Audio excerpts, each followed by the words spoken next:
బంగాళదుంప బఠానీ కర్రీ వండుతున్నానండి.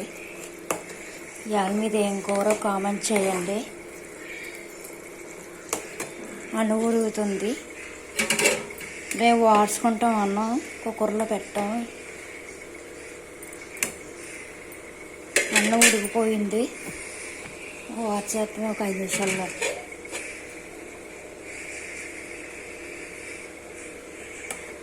ఈరోజు ఉదయం అయితే టిఫిన్ ఇడ్లీ వేసుకున్నామండి.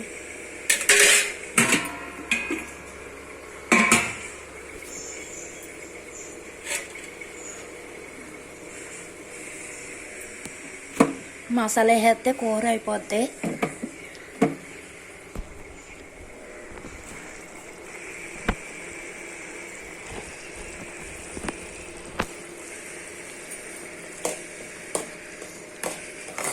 ఇంకేంటి విశేషాలు చెప్పండి, కామెంట్ చేయండి. అన్నం వసతి కూర ఉడికిపోతుంది, మా లంచ్ రెడీ అయిపోయినట్టే. బాయ్.